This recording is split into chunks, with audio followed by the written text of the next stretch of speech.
Happy Friday, and welcome to Collider Movie Talk for movie fans. I'm your host, Sinead DeVries, and this is the daily show where we bring you the latest news from the world of movies, plus some insight into what it all means. Joining us this morning is Dennis Zen. Hello, everyone, and welcome back to another brand new episode of Collider Movie Talk here on Friday, where we discuss what deodorant we do or do not wear.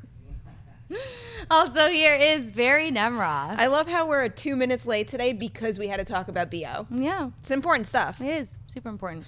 Speaking of BO, just kidding. Mark Ellis. Hey, ladies, somebody on this panel uses prescription strength antiperspirant. Who do you think it is? Place your bets now. Before we get into the first topic, I wanted to mention this it's not really real news, but it's just kind of an interesting fact that just came out yesterday about the 50 Shades Darker trailer. Ooh. Yeah, which actually broke the record for most trailer views in a single day.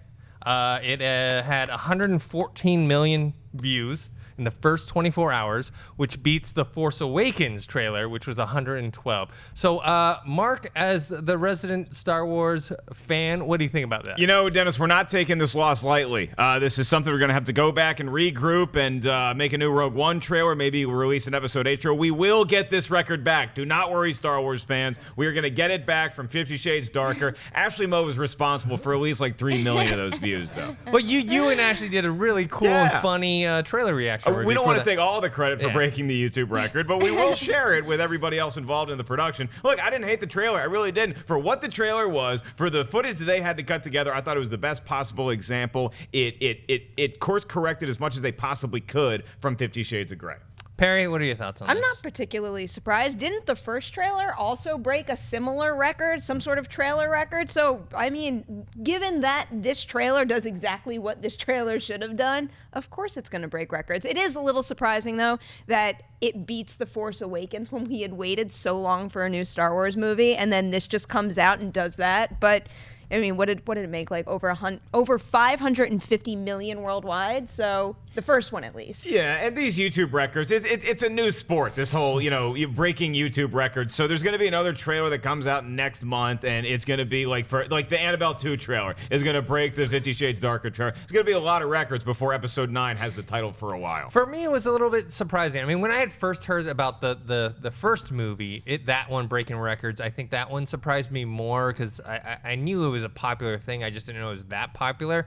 But this one surprised me more because the first movie wasn't as well received as people had thought it was going to be. Well, I think a lot of people watched it for that reason. Really? I think a lot of people watched it not because they were intrigued by the premise of the movie, but they just want to get some yucks. And I don't know how they felt about the actual trailer, but it got the click. Okay. Sinead, did you watch the 50 Shades Darker trailer? Yeah, I did. I didn't love it. I didn't think it was the best trailer ever, but I also agree. I think that the reason why it's got so many views is because there is such a huge group of people that watch a trailer that might not even end up seeing the movie. But there's just so much buzz. They just want to see it. Yeah, and they were announcing it the day before. They released a little snippet of a frame, and they were like, tomorrow.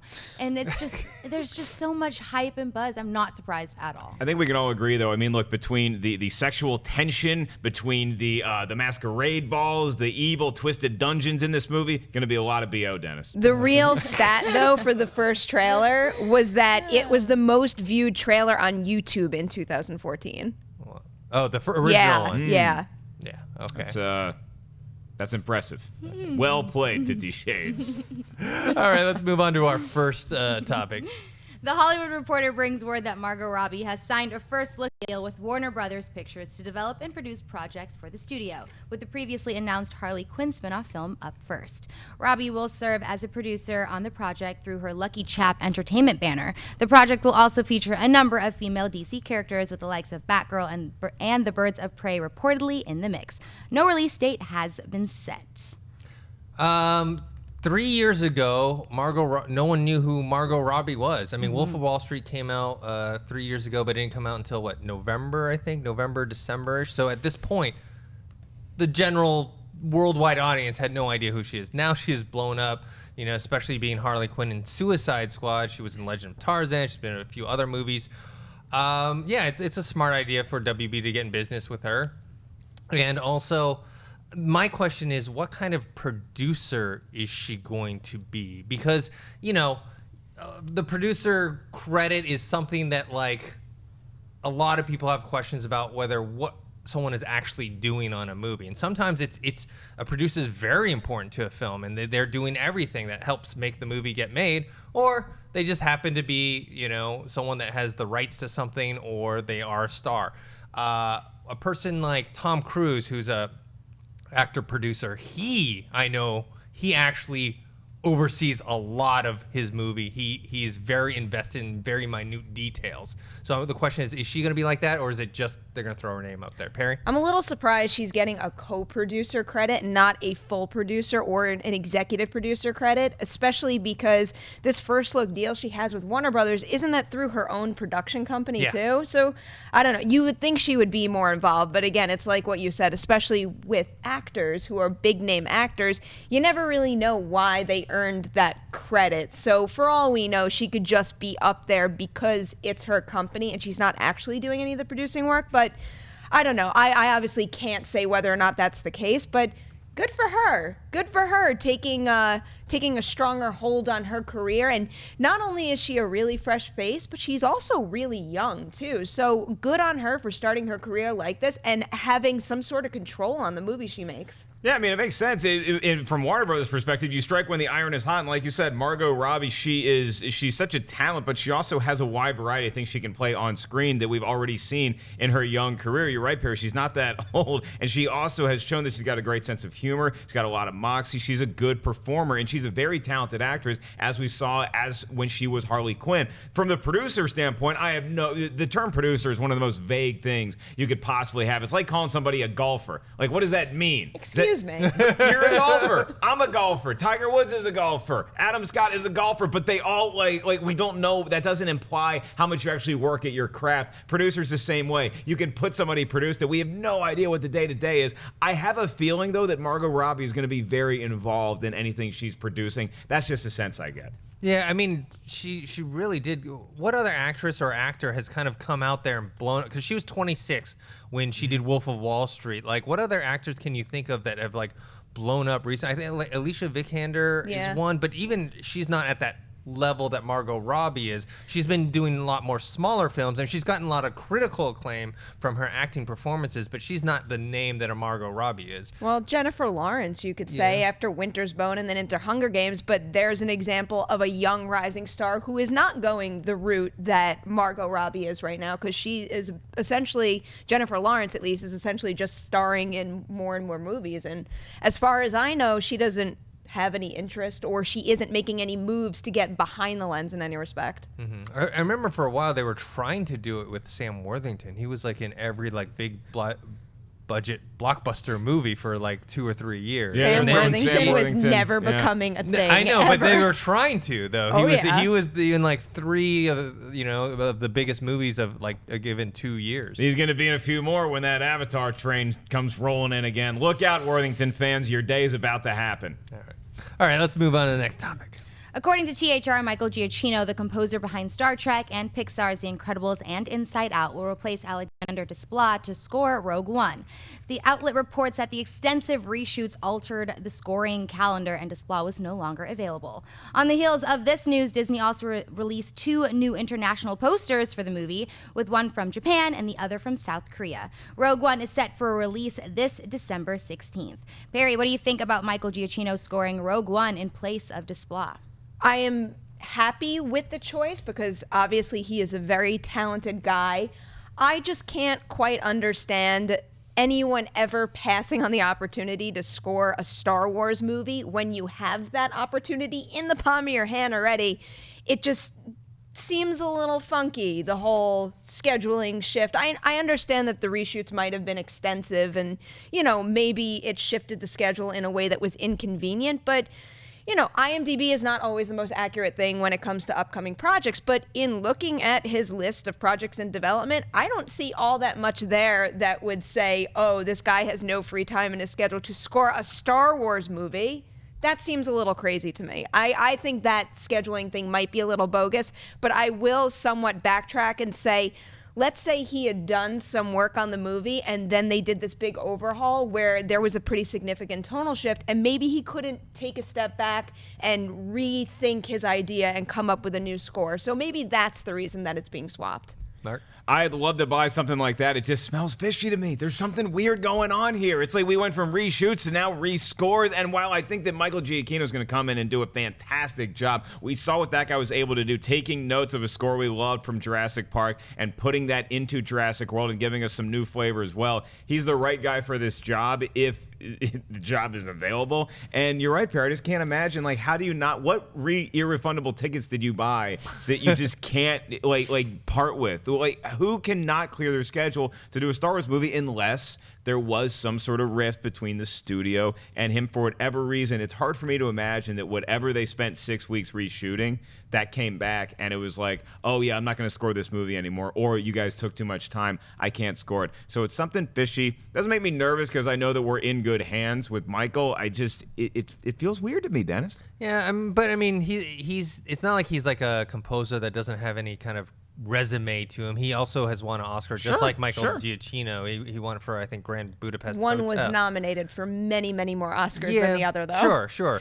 And then Giacchino, that's the composer that everyone had thought J.J. Abrams would have brought over if John Williams wasn't going to do The Force Awakens, and people are pegging him as maybe the natural successor if John Williams decides to retire at some point. Yeah, I mean, I don't know. Maybe it's the same way with composers, sometimes with actors or directors, where they don't want to do the big movie, or they're a little apprehensive of getting into the world of a franchise or a blockbuster. So I'm not sure if that was what it was, or it just, maybe it was as simple as my schedule won't allow, because I'm already committed to these other projects, that I have personal relationships with the people making these movies, or I really care about doing this material, and I know you guys are going to be in good hands going forward. So it feels weird to me. And how do you guys feel about the posters?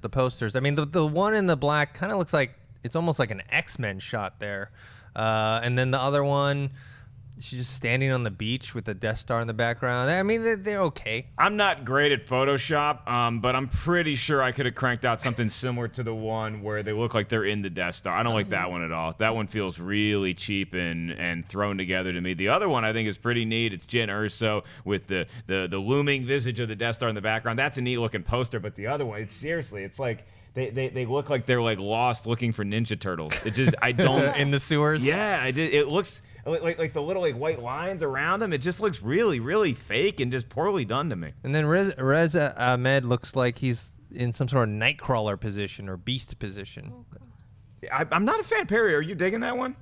I'm with you. I'm pretty damn good at Photoshop, and I could probably make both of these posters, but at least one looks more natural and also visually appealing. It's just like when you put that backdrop in there, even if she looks photoshopped into the image, it's still going to be nice. Whereas, I mean, really, what is that? There isn't even any definition in the tunnel. It is just black with white light. So I'm not really feeling that one, but that's a pretty one. She's damn good at Photoshop, and she's damn good on the links. Perri, Nemiroff, I can Swiss Army Photoshop knife. squirrels into any picture. All right, guys, let's move on to buy or sell. Sinead, what do we got first? According to Tracking Board, Mean Girls director Mark Waters has signed on to direct a Disney live-action family comedy called Magic Camp, with Steve Martin in talks to star. The film follows a rigid and cautious banker who returns to the summer camp he attended as a boy, which just so happens to be Magic Camp. There's no word on a release date or start of production. Mark, do you buy or sell Magic Camp for Disney with Mark Waters at the helm? Yeah, I'll buy it. Sounds like a nice, fun family movie. And I do like that it's Steve Martin, and it's a little biographical because Steve Martin actually started his career in performing, working at Knott's Berry Farm, doing magic tricks during the summer there, and that's how he grew to love being on stage. And obviously that went to one of the biggest stand-up comics in the world before his film career, which now we go full circle. So I think it's neat that he's going back. He became this rigid dude, and now he's like, oh, I'm going to rediscover what I loved about life in the first place. So it's light, it's fluffy, it's family fun, and sure, why not? Give it a buy. Yeah, I'll cautiously buy it. I mean, I love Mean Girls, so Mark Waters directing that is a big plus, but he also directed Vampire Academy. Don't even. I knew you were going to go there. I just knew it. Do you really love Vampire Academy? I Or do. With John C. Reilly? I did. Is that... No, not John C. Oh, Reilly. no. That's the Cirque Apprentice du Freak, one. the vampire's assistant, No, which Vampire I also Academy- think got an unfair response. What's Vampire Academy? A bunch of like vampires going to school, That's learning. the one with Yeah. Zoe Deutsch, and they all It's they like go a to high, school. like some sort of prep school or something like that. They, They all like- go I'm to. telling I you. tried watching it; was not good. It's not a masterpiece. The It's fun though. Do they go to school it's at good night? fun. Is it? I mean, you No, wouldn't think they're they'd have to literally get up going early. to like a private prep school, and they're also vampires. And that's Yeah. pretty much what the whole movie is about. You need to watch it to understand how the whole day night thing. I love how I am selling Vampire Academy on yet Yeah. another show. I'll check it out. Sure.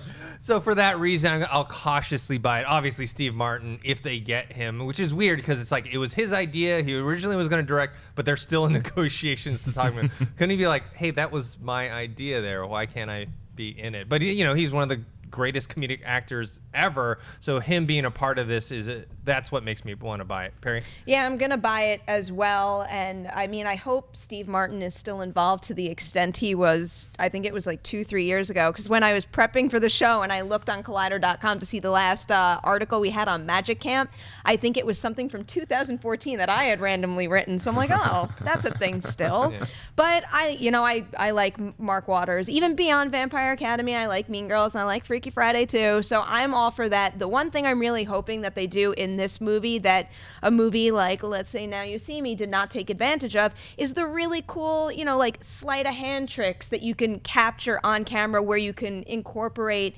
real life sleight of hand as in performing a magic trick and then also camera tricks, Whereas I'm not going to spoil anything about Now You See Me, but they take it in another direction Well, where it's fantasy at that point with It- Now You well, See Me Too. exactly. That was my argument with people. Like, I was like, they don't show you the tricks, and people are like, yeah, they do. I'm like, no, they don't. They just make up stuff. They're like, Yeah. like him. This is from the trailer, so it's not a spoiler for Now You See Me Too. He drops down and turns into a puddle of water. Yeah, there it's you like, go. okay, you're just using visual effects. That's at not that a point. movie about magic, or at least that's not the movie about magic that I thought I was getting when the first Now You See Me came out. I want this the magic camp to be like a bunch of kids show up and they like learn from Chris Angel. Like they just learn like these horrific stunts. Yeah. And really just like, okay, kids, welcome to magic camp. We're all gonna put you in cement and drown you. R-rated, and magic then you camp. survive, Yeah. and that's your trick. That was actually one of the best things about. I mean, I know a lot of people didn't like Burt. What was that? The Burt Wonderstone, Oh, or whatever. God. But the whole Jim Carrey thing, being that Chris Angel type of magician. It was the best part of that movie that I would probably rather watch Vampire Now I'm Academy. kind of picturing like Battle Royale style magic camp. Yeah, Who survives? man. Really, I would watch that. I'm totally in. Steve Martin proctors the whole thing. It's a Oh. big buy now. All right, we got another trailer for the next topic. All right, Focus Features has unveiled the first teaser trailer for Nocturnal Animals, the long-awaited follow-up film from a single man, filmmaker Tom Ford. Based on the Austin Wright novel Tony and Susan, the film stars Amy Adams as a successful art dealer whose former flame, played by Jake Gyllenhaal, sends her an intense and thrilling manuscript for a novel inspired by their relationship. Nocturnal Animals opens in limited release on November 18th and opens wide on December 9th. Dennis, do you buy or sell the first trailer for Nocturnal Animals? Hate the title, love the trailer.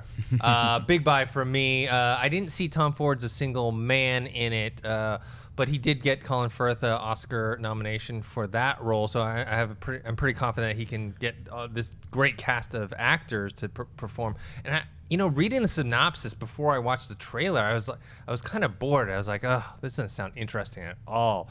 Then I started playing the trailer, and I got hooked. I was like, oh, wow, now I want to know, what did she do to him that made him so obsessed that he would write this book and then fall out some sort of crazy plan in there? And are they going to blur reality within this movie where you don't know what's in his story and what's actually happening? Perri, what do you think? For that reason, this is a really difficult movie to cut a trailer for, and they did such a damn good job. This is a huge, huge buy for me. I've been keeping up with Matt and Adam's coverage out of TIFF, and this was one of Matt Goldberg's highest reviewed movies of the festival, and I really trust him when it comes to stuff like this. So I am so insanely hyped, and I just love the fact that it still feels like a substantial trailer, but it leaves you with a million more questions than you had even at the start. And I was focusing on Aaron Taylor Johnson.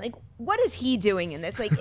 What is his agenda in this movie? Because he delivers two lines in the trailer that are just polar opposite, where you think he's you think he's a crazy guy. I think he says it's fun to kill people in the end. But then in the beginning, he's telling someone, you're crazy, you're making a big mistake. So whose side is he on? Who's right and wrong? I just want to know everything about this movie at this point. Yeah, I can't say it's a huge buy, but I will pay for it because, like, what you guys are both alluding to is that it feels a lot like that Collateral Beauty trailer that we saw, where we're not sure what all is reality and what is just, a theater of the mind in this film. But I like that, and I think that Tom Ford's a guy with a unique vision. And the talent involved in this alone, like Amy Adams had me sold on this trailer as soon as I saw it. Her and Gyllenhaal and everybody else from top to bottom looks like it's going to be an intense ride, but I think it's going to have that emotional core that we want from a movie that comes out this time of year. I saw this trailer for the first time last night when I went to go see Snowden at like 10:30, and it really has a pop on the big screen. It's a good trailer. Sinead, you watched the trailer, I think twice before the show. Yeah. What did you think? You buying or selling this thing?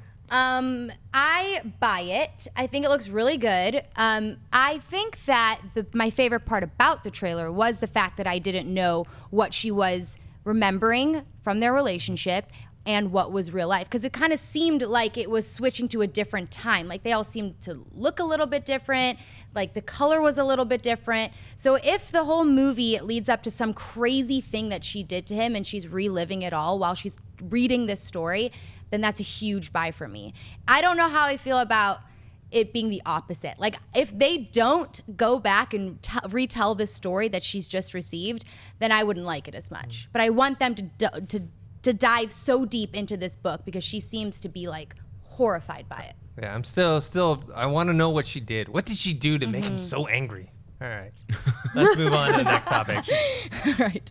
Warner Brothers has released the first trailer for the upcoming comedy Bastards, starring Owen Wilson and Ed Helms. The film revolves around a pair of adult brothers whose eccentric mother, played by Glenn Close, raised them to believe that their father died of cancer when they were young, only to discover that it was a flat-out lie. The duo then set out to find their real father as their mother narrows down the list of possible candidates. The movie opens on January 27th, 2017. Perri, do you buy or sell the first look at Bastards? I am giving this a big fat sell. This was not funny at all. I got really excited when I saw Glenn Close was in the movie because Glenn Close was doing a comedy. I wanted to see that. I don't think I laughed once this entire trailer. And it got to the point where Ed Helms and Owen Wilson were just annoying me.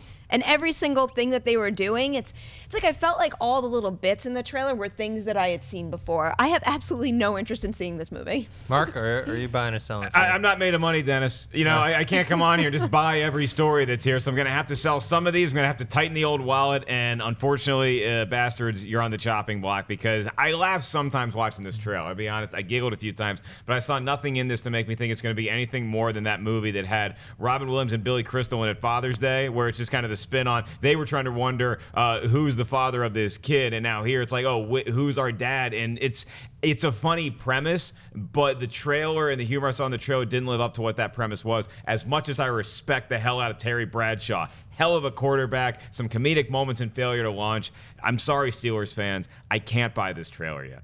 Yeah, I don't sell it as hard as you do, Perri, but I do sell this. There were moments I did laugh at Ving Rhames' little line at the end of the movie.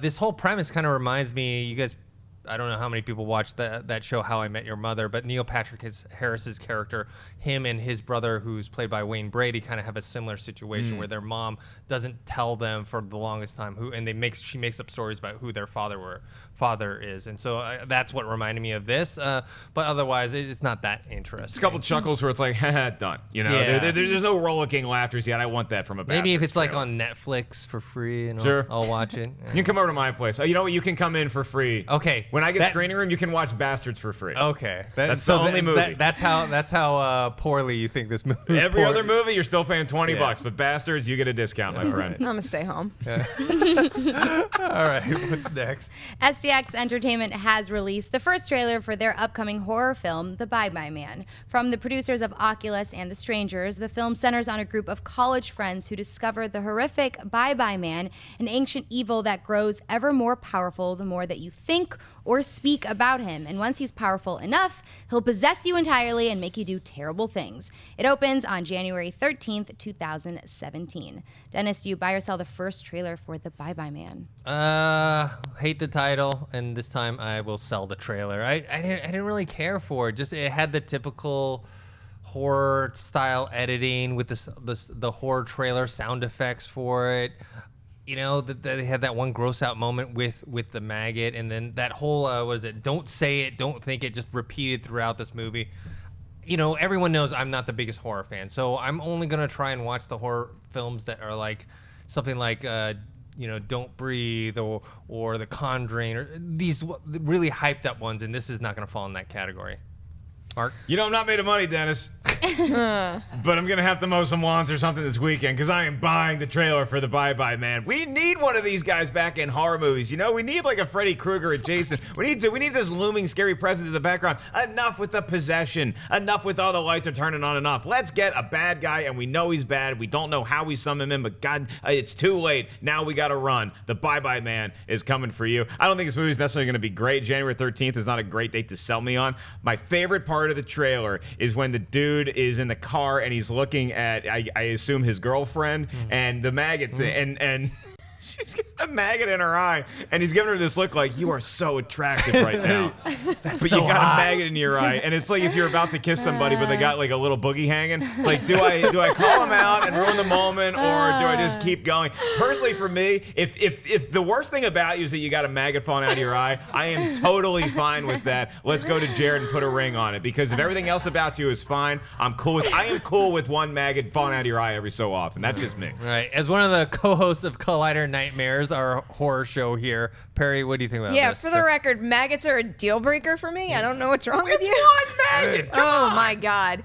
Yeah, I don't love this trailer, but I'm gonna buy it because I'm gonna see just about every horror movie that comes out anyway. And there were parts of this that I liked. This is just one big 2-minute clump of horror cliches, but there's something I do really like about the Freddy Krueger vibe and the scare that comes with not being able to stop a villain, because who can stop yourself from thinking something? It's like, even if you say to yourself, oh, I'm not going to think about this terrible thing that happened to me, then you start like messing with your own mind and you can't help it, you know? Have you ever tried to not think about something? It's not possible. It's so hard. It's like it's the reverse of Freddy then, where you just need to be out cold and sleeping. You just need to drug yourself and sleep through this whole movie, and then you can survive. Yeah, I mean, Jason's pretty avoidable. You just don't go to Camp Crystal Lake, done, set. That's the ballgame. Freddy Krueger's a different scenario because you got to stay awake. It's really hard to do, but you can pull it off for a while. To not even be able to think about a guy, that is impossible, Dennis, and I can't wait to be in the theater. Perri and I are going to go see this opening night. Oh, yeah. All right, before we move on to box office predictions, there's actually a little bit of, not breaking news, but I guess, remember when Mission Impossible 6 was put on hold because Tom Cruise wasn't able to come to a deal? Yeah. Looks like they've come to a deal. All right. Tom Cruise, so they're resuming pre-production. They weren't filming or anything. They were just in pre-production phase, and they kind of stopped because I guess there was some sort of back and forth about his salary and what he was going to get. Now they've come to some sort of deal, and now it moves forward. You pay the man, and I hope that they got this resolved in time to where the rest of the cast didn't mess up their schedules too much, because I love Tom Cruise in the Mission Impossible movies, but I love the team as well. I want all the team to come back, too. Yeah, the team is very important to me. I figured this was going to happen. We had to get the Mission Impossible 6, and we had to get it going pretty fast. I just want to know what he's going to do to top the plane thing, because it's got to be something. All right, guys, before we get into box office predictions, I want to remind you that we have the Schmodown. Christian Harloff versus John Roca are battling it out, and this is part of the Ultimate Schmodown, the tournament. So it's you lose and you're out, and that's on our channel at 2 p.m. today. Watch out for that. Also, Perri, what do we got up for Best of the Week? I'm not really going to tell you. It's a surprise, but we have another Collider original video coming on Best of the Week, which drops Saturday at 2 p.m. PST. So you're going to want to check that out for this reason. What is that? Woo! Someone needs to send me a copy of that, whoever did that. Is that you? Did you do that? That is Frank. Oh, my God. We got to give Frank a lot of credit. I know. Love that. He's the wonderful editor behind our rap video and behind God, this next video that's coming. So Best of the Week, you're going to want to watch Which it. is Saturday, 2 p.m. Yep. Remind you also we have a Captain America Civil War commentary that we just did. It's on the channel now. We also still have that Batman v Superman Ultimate Edition one. Also, I want to tell people I'm going to be gone for 2 weeks. So this is my last movie. Wait a minute. Wait. I can't. A lot of people are going on vacation right now. I can't have you be one of those people. I have to. Where are you going? I'm going to Japan. I planned it like 6-7 months ago. Dude, you got to tell us this, man. We're crazy. screwed here without you. Yeah. What are we going to do? You guys will be lights- perfectly fine. The lights are going to shut out here for 2 weeks, Dennis. We can't it'll be handle fine. it. I'm going to come back and the studio's going to be on fire. Does that or mean something. we're all the off stu- for like 2 weeks? No. I don't think the viewers at home would be too pleased with that. We promise we'll turn the AC off. Okay. What are you most looking forward to about Japan? I've never been there. Well, what's like the one thing, like, I can't wait to go to Japan and... For me, the whole reason I travel is so I can eat other cuisines from other countries. Nice. That's number one. Seeing other beautiful scenery is secondary. Food is number one, right? Food is Sinead always and number Perri. one. You better bring some food back for our mailbag Yes. when you Okay. return. Some sushi in your suitcase. I'll bring some sushi back. All right, guys, now we're on to box office predictions. This is the weekly segment brought to you by our friends at AMC Theaters, where we try and predict the top 5 movies of the weekend. Perri, as the resident, the person who takes this take the it very most seriously. This game means a lot to Like me. some of us throw darts at a little board. You do research and everything. I do. Because for a while when I was freelancing for another outlet, I used to do box office predictions, and I had I used to do my calculations, and I had a spreadsheet and everything. So you were doing the Moneyball thing for box office. I was a little intense about it, and this week it's really frustrating me because I thought I had it for a while, and then I started to switch because I feel like it's going to come really close for number 1 between Blair Witch and Sully, and I think that I'm gonna go number 1 being Sully. Which breaks my Blair Witch love and heart. But I'm going number 1, Sully. 2 is Blair Witch. I think Bridget Jones's Baby is coming in at number 3. Then Snowden. And then When the Bow Breaks at 5. Okay, mine is similar to yours. I have Sully at number 1. Number 2, Blair Witch. I put there because I feel like within the horror community, there's a lot of buzz for this film. But I don't know outside of the horror community, there's been kind of some because the second one wasn't so well received and the first one was so long ago, I just don't think for casual movie-going fans they're going to come out and see this. Number 3, I do have Bridget Jones's Baby. And then I have When the Bow Breaks at number 4, then Snowden. Because I just feel like You're going rock bottom with Snowden, aren't you? I almost didn't put it on my top 5. Because I just feel like no one is really paying attention to this film. It had a hard time getting a distributor. I don't know. Mark, what do you have? I think When the Bow Breaks proves that there is an audience for that movie because it did pretty well for its budget opening weekend. So I think that's going to hold over to the second week. I do have that coming in at number 4, just edging out Snowden. So I'll go Snowden at 5, When the Bow Breaks at 4. I got Bridget Jones's Bun in the Oven at 3. I'll have Sully at 2. And I think Blair Witch is going to be numero uno at the box office this weekend. And it should be, because if you like horror at all, you should go check it out in the theater. It's a good scare. All right. Now moving on to, before we get on to Mailbag, I want to remind you that we're going to do live Twitter questions at the end of the show. You can tweet us at Collider Video, and Wendy will pick out a few of those. What do we got for the first Mailbag, Sinead? Courtney Rose writes, "Good day from Down Under. I found you guys through an episode of Jedi Council over a year ago and have been obsessed with all your shows ever since. You have broadened my movie knowledge and viewing incredibly. If I haven't heard of a movie you're talking about, I'll look it up, and often if I can get my hands on it, I'll watch it.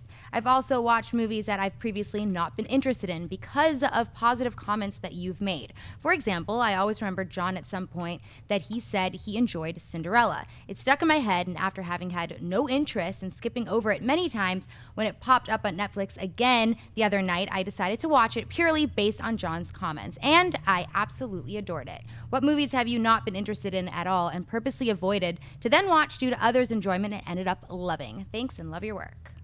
Mark, what movies did you get interested in after people started talking about it? I got a couple of them, Dennis. When it initially came out, I was not that high on needing to see The Shawshank Redemption. Didn't really know what it was about. At the time of my life, I was a kid, so I didn't really care about it that much. And then everybody started seeing it. Somehow, I went through 4 years of college with all my friends loving it. Still hadn't seen Shawshank Redemption. Then I get into this movie space. Everybody raves about that movie. So I finally saw it after getting more and more interested, and I ended up loving it. It is such a great movie. If by some rare chance you have not seen Shawshank Redemption yet, definitely check it out. Another one that I didn't end up loving, but everybody said I should check out, was Love Actually.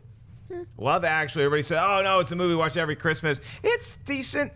It's decent. There's a really awful fat-shaming scene in there at the end that's just stupid for no reason. I have a lot of problems with Love Actually. Don't get me started, but The Shawshank Redemption, hell of a picture. Perri, what about you? So this wasn't a situation where I was actively avoiding it, but the movie Brooklyn, when it came out, because I'm not the biggest fan of, like schmaltzy romantic dramas. it really did not seem like it was going to be my thing at all. And then I saw it, and I mean, I fell in love hardcore with this movie. I saw it so many times, and then when I was moving out here, or I had just made the decision to move from New York to LA, I saw it again, and then it had this whole new meaning because she moves away from home, and it was so scary, but she did it. I love that movie. That movie so captured how scary it is to move away from your home and be in a new place. I really felt like the old homesickness come back during that movie, but it was in a good way. Yeah, I also had Brooklyn on my list as well, just because it was a movie that I saw the trailers and I thought was kind of boring. I was like, oh, I've seen this, and then it got nominated for an Oscar, and then people started watching it, and then I heard people talking, especially John Schnepp was saying, oh, it's actually really good. So I checked it out. I liked how sincere it was. I thought it was going to, watching the movie at some point, I was like, this has the chance of being either like melodramatic or too much, sappiness, but it actually hits the right tone of what she's going through. Another one was the Planet of the Apes, the newest one, the James Franco one. Was that Dawn of the Planet No, of the Apes? the one before that one. Rise of the Planet of the Apes. I can't They remember all rose, the then names. they had the Dawn. Yeah. Had no interest. The trailers, it looked generic. It didn't look exciting at all. But then I heard people had started talking about how good it was, and I checked it out in the theater. I was like, yeah, I actually really like it. And then I ended up liking Dawn of the Planet of the Apes even more so. So that's, Sinead, is there a movie that you were not interested in whatsoever that people, because they talked about it, they got you interested in it? Well, I mean, just like getting into superhero movies, like in the beginning, when the first Iron Man movie came out, I remember I was in high school. I must have just started high school at the time, and just wasn't like part of my daily repertoire. Granted, I was pretty young, 14, 15. So it just wasn't something that had me super. You guys are all shaking your heads at me. Who doesn't want to see Iron Man opening weekend? I mean, Well, I was like 14, 15. It just wasn't something that I'd really like explored before. That kind of comic book, superhero, really like action movies too much at that point. But people were talking about it. It was all over TV. It was all over the internet. And that was kind of when the internet was really becoming like a thing too.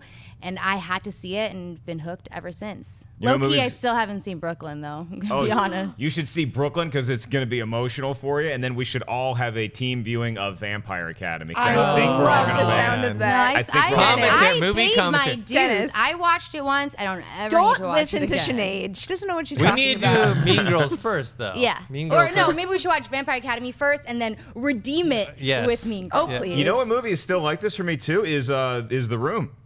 I just do not care about seeing that. I don't care about Wait, seeing you're The talking Room. about The Room or Room? I'm talking about the He's bad talking The about Room. The Room. I'm not talking about the Brie Larson good Room. I'm talking about the bad The Room. You're gonna love it. I just you're keep gonna it- love it. Everybody's like, oh, it's so much fun to laugh at stuff. I just don't care about seeing it. No, you're gonna see it, and just so many things. You're a comedian. So many things are gonna come to your mind. Okay. That just as you're watching it, because it's just right there in front of you. It's easy pickings. Look, I've said this. There's two. I'm nothing if not handsome, and I'm nothing if not fair. I thought you were gonna say funny, but No, I've been not funny lots okay. of All times. right. All right, guys, that's it for Mailbag. Let's move on to our live Twitter questions. Wendy, what do we got? The first one comes from Sexy Butterstick, and they say, "Hey there, sexy crew. What is your favorite movie starring a robot? Mine is either Terminator 2 or RoboCop. Thanks." Ooh, that's a good question. Terminator is a good one. I mean, Robot. I got to take Star Wars out of the equation because we got to be a little more original here because they're droids, but Yeah. they're robots. So if I take Star Wars out, I think Terminator 2 Judgment Day, it's going to be tough to beat that one for me. RoboCop was a lot of fun, the 1987 or 88 one. As far as, a robot that is like the star of a movie, the one that everybody seems to love that I can't stand is Johnny Five, the Short Circuit. Cannot stand that movie. I will take Batteries Included all day over Short Circuit. Would you take a Chappie Stop. over Why are we just over hating on some Johnny of my Five? I favorite think it's movies? crappy too, Perri. Oh, you Yeah. guys. Not a fan you of Chappie. guys. Because I actually really like Johnny Five from Short Circuit, Nah. but then I watched Chappie and I was like, oh, this is it has those I feel like shades. you pre-planned this. Like I designed the gonna episode hate just all to over my bash movies. over Yeah. Perry's Breaking movie. news: not Dennis's cool. actual handle on Twitter is Sexy Butterstick. Knew it. Oh, that's funny. I'm picking Wally. I Yay. love Wally to death. It is one of my favorite Pixar movies. One of my parents' dogs is named Wally because obviously I named him. I am just obsessed with that movie. I can watch it over and over. And Hal, even though Hal's not a robot. I love Wally and Hal. Oh yeah.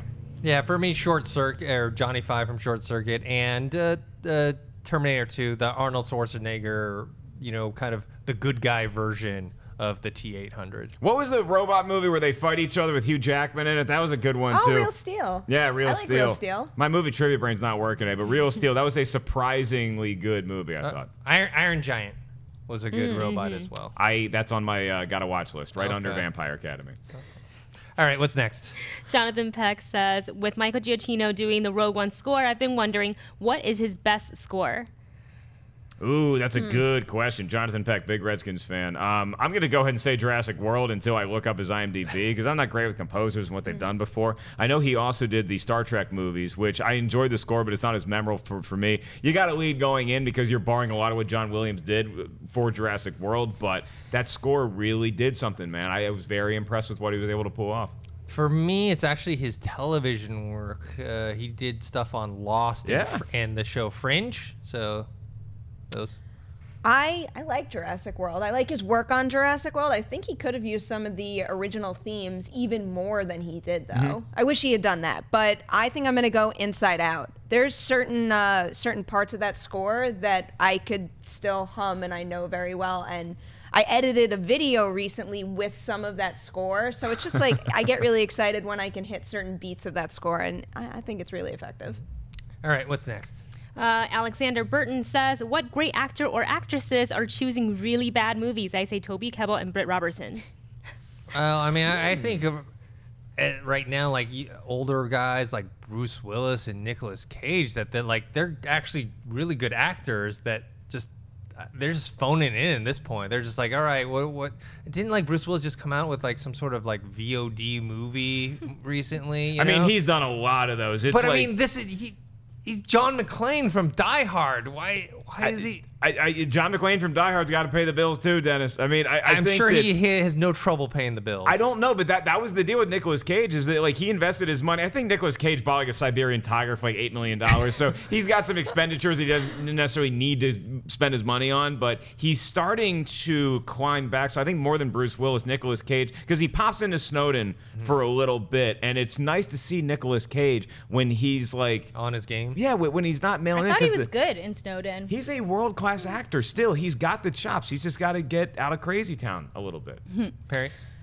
I'm not a fan of the stuff that Robert De Niro has been choosing recently. I don't know. I think just and it's not that the movies are that terrible, but most of the things that he's in, or just the most recent things that he's in, I find that I gravitate more towards the actors around him, and I think that they are doing better things than he is. But, poor Toby Kebbell. I don't think it's a matter of Toby Kebbell choosing the bad roles. I think these are just opportunities that come his way. And at the start, it might sound like a great idea, and then, a movie changes from script to production to screen. So, But it's not his fault. you bring a good point though, because Toby Kebbell's not in the position to choose what movies he's gonna do. He's not at that stage of his career. When we're talking about like Robert De Niro, Bruce Willis, or Nicolas Cage, those guys are they're up there. They can choose. They can be a little more picky with what they're doing.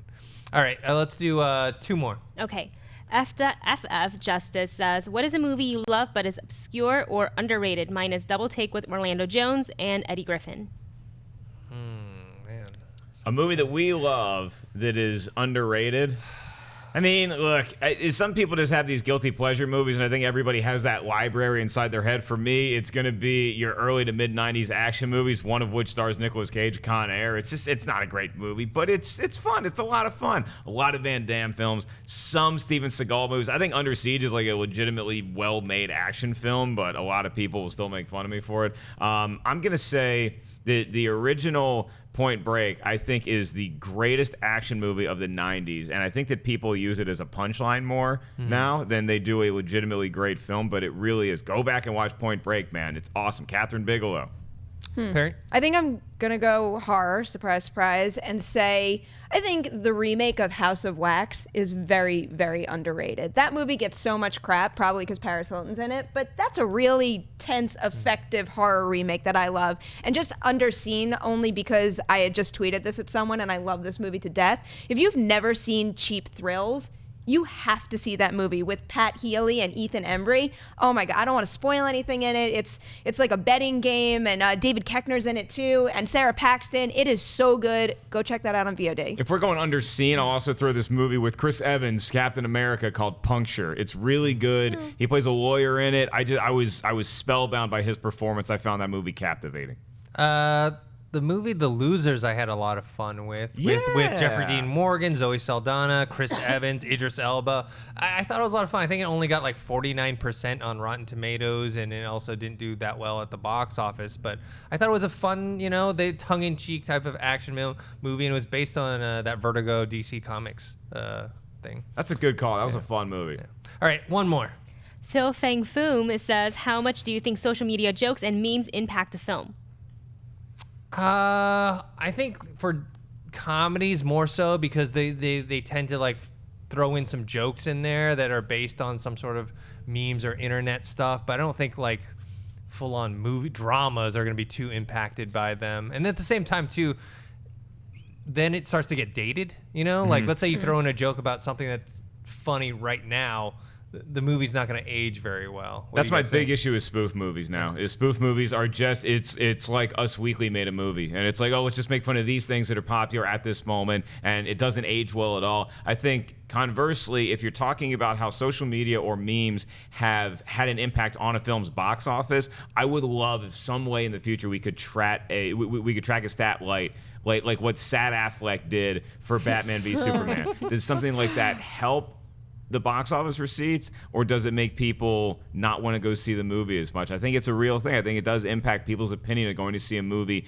Maybe not necessarily the weekend it opens, but in the ensuing weeks, how social media reacts to a movie and whether there's a lot of memes that are generated, whether it's making fun of it or praising a movie. I think it's a real stat we should be able to track at some point next century. I would be curious to see what those numbers are, but with the Sad Affleck one, I just imagine that most of the people that were looking at that meme are the people who are going to see it anyway. So I wonder if that makes a difference. But I just think it's really cool how social media kind of extends / preserves the legacy of a movie. It's like a movie that was really popular, back in the day, can not just reappear because now it's on VOD or you could watch it any which way, but it's constantly circulating because of things like GIF. Like if you go in your little Giphy keyboard and type anything in, like any movie can pop up and it can remind you of that crazy movie you haven't seen in 10 years.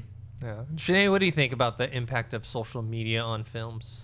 Well, I was going to say when memes first became popular, that was the one thing I noticed, was that it was a lot of older movies coming back in. And then when you're like looking through movies like on demand, or when you're flipping through channels, all of a sudden your mind kind of like is like, oh, I just saw something about this online and that kind of thing. And I feel like Perri said, preserving a legacy and just getting people to like think about movies that they haven't in a while, I think it makes a huge difference. Making a movie, I don't think it makes any difference. I don't think that those people pay attention to what fans are saying as much when they're still making a movie, unless it's like based on like critics from previous installments, like moving forward. If the people, for example, like we just did a story on this the other day. Moving forward with DC, they were like, yeah, we paid attention to what people were saying. Like that's one thing.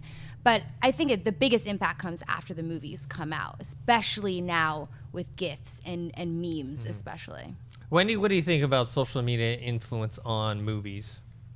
I think it makes certain people not take certain films like seriously, in a sense, where they're just so focused on that one meme or joke, and it kind of distracts from what the movie is supposed to do. Like it's not doing its job anymore. Everybody's like, oh, ho, ho. Like for example, in the chat room, I'm always seeing like, oh, Martha, or sad Ben Affleck and whatever. And so everybody's focused on that. But I guess in a way it influences people to go and see those movies, because it's kind of like, what is this Martha thing everybody's talking about? Oh, I guess I'm gonna go check out Batman v Superman. So I guess in a way it's advertisement. Like I guess there's no bad advertisements, just advertisement. Well, you bring up a good point, though. Then it also makes it like people want to be part of that conversation. So if a meme's going around about a movie they haven't seen yet and they want to kind of be in on it, maybe they'll go see it. I don't know.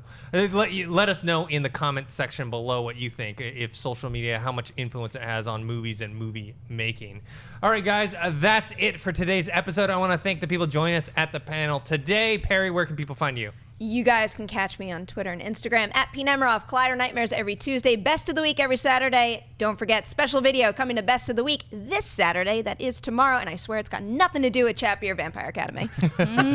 Mark Ellis, where can people find you? I swear my stand-up has nothing to do with Chappie. Or actually, might talk about Chappie tonight. I'm at the Comedy Store tonight. Then next week, I also have a very special show. A lot of celebrities, and for some reason, me at the Comedy Store. Then I'm headlining some shows in New York during Comic-Con. You can get tickets for all these events at markellislive.com. Hey, that also happens to be my Twitter handle. Just worked out that way. At Mark Ellis Live. Love you. Sinead? I'm online at Sinead DeVries and at that'ssosinead.com. On Mondays here hosting Collider TV Talk. On Fridays hosting Movie Talk and hosting Mailbag over the weekend. And Wendy, where can people find you? On Twitter, Instagram, and Snapchat at Wendy Lee Zaney. And you guys can find me on Twitter at ThinkHero, on Instagram, Dennis.tzng. You can find me here on Movie Talk on Fridays, and then on weekend mailbags for Saturday's mailbag. I'll be with Perri and Sinead this weekend, and then I will be gone for 2 weeks, like I said, and I will see you guys when I come back. But there's plenty of Collider video shows going on the YouTube channel, and I will be monitoring while I'm in Japan to make sure things haven't totally collapsed. Have Dennis fun knows and bring all. everybody Yes. sushi except for me. I'm not Okay. going to eat it. All right, guys. Thanks for watching, and we'll see you guys next time. Hey guys, if you like this video, click the thumbs up button. Also, make sure you subscribe to our YouTube channel. It'll help you stay up to date with everything we've got going on here at Collider.